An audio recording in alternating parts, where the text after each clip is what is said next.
بسم اللہ الرحمن الرحیم۔ اللہ کے پیارے نام سے شروع جو بڑا مہربان اور نہایت رحم کرنے والا ہے۔ دوستو، آج کا ہمارا موضوع ہے حضرت عیسیٰ علیہ السلام آسمان پر کیسے پہنچے۔ حضرت عیسیٰ علیہ السلام نے جب یہودیوں کے سامنے اپنی نبوت کا اعلان فرمایا، چونکہ یہودی تورات میں پڑھ چکے تھے، انہوں نے کہا حضرت عیسیٰ علیہ السلام ہمارے دین کو منسوخ کر دیں گے، اس لیے یہودی آپ کے دشمن ہو گئے۔ یہاں تک کہ جب حضرت عیسیٰ علیہ السلام نے یہ محسوس فرما لیا کہ یہودی اپنے کفر پر اڑے رہیں گے اور وہ مجھے قتل کر دیں گے، تو ایک دن آپ نے لوگوں کو مخاطب کر کے فرمایا کہ کون میرے مددگار ہوتے ہیں اللہ کے دین کی طرف۔ کچھ حواریوں نے کہا کہ ہم اللہ کے دین کے مددگار ہیں، ہم اللہ پر ایمان لائے اور آپ گواہ ہو جائیں کہ ہم مسلمان ہیں۔ باقی تمام یہودی اپنے کفر پر جمے رہے، یہاں تک کہ جوش عدالت میں ان یہودیوں نے آپ کے قتل کا منصوبہ بنا لیا اور ایک شخص کو یہودیوں نے، جس کا نام تطیانوس تھا، آپ کے مکان میں آپ کو قتل کر دینے کے لیے بھیجا۔ اتنے میں اللہ تعالیٰ نے حضرت جبرائیل علیہ السلام کو ایک بدلی کے ساتھ بھیجا اور اس بدلی نے آپ کو آسمان کی طرف اٹھا لیا۔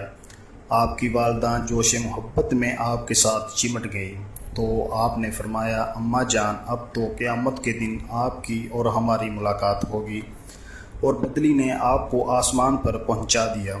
یہ واقعہ بیت المقدس میں شب قدر کی رات میں وقوع پذیر ہوا۔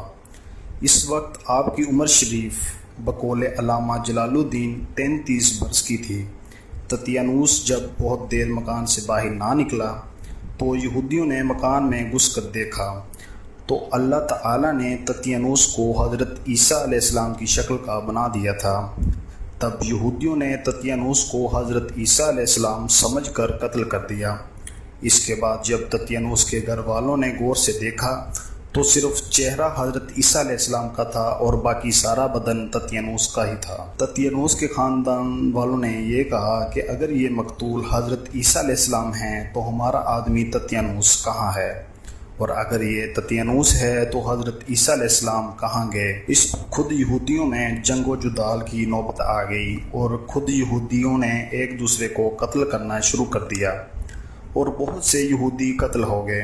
اللہ تعالیٰ نے قرآن مجید میں اس واقعہ کو اس طرح بیان فرمایا ہے کہ ترجمہ کنز ایمان، اے کافروں، اور کافروں نے مکر کیا اور اللہ نے ان کے ہلاک کی خفیہ تدبیر فرمائی، اور اللہ سب سے بہتر تدبیر کرنے والا ہے۔ یاد کرو جب اللہ نے فرمایا، اے عیسیٰ، میں تجھے پوری عمر تک پہنچاؤں گا اور تمہیں اپنی طرف اٹھا لوں گا اور تجھے کافروں سے پاک کر دوں گا اور تیرے پیروں کا قیامت تک تیرے منکروں پر غلبہ دوں گا۔ عیسیٰ علیہ السلام کے آسمان پر چلے جانے کے بعد حضرت مریم علیہ السلام نے 6 برس دنیا میں رہ کر وفات پائی۔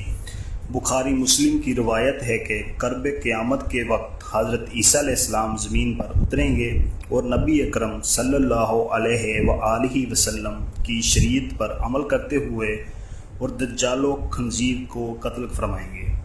خلاصہ کلام یہ ہے کہ حضرت عیسیٰ علیہ السلام یہودیوں کے ہاتھوں مقتول نہیں ہوئے اور اللہ نے آپ کو آسمانوں پر اٹھا لیا۔ تو یہ عقیدہ رکھے ہوئے کہ حضرت عیسیٰ علیہ السلام قتل ہو گئے اور سولی پر چڑھائے گئے، جیسا کہ نصارہ کا عقیدہ ہے، تو وہ شخص کافر ہے، کیونکہ قرآن مجید میں صاف صاف بیان ہے کہ نہ حضرت عیسیٰ علیہ السلام مقتول ہوئے اور نہ سولی چڑھائے گئے۔ اگر آپ کو ہماری ویڈیو اچھی لگی ہو تو سبسکرائب ضرور کیجیے گا۔ اللہ تعالیٰ سے دعا ہے اللہ پاک آپ کی تمام جائز خواہشات کو پورا کرے اور آپ کو راہ ہدایت پر رکھے، آمین۔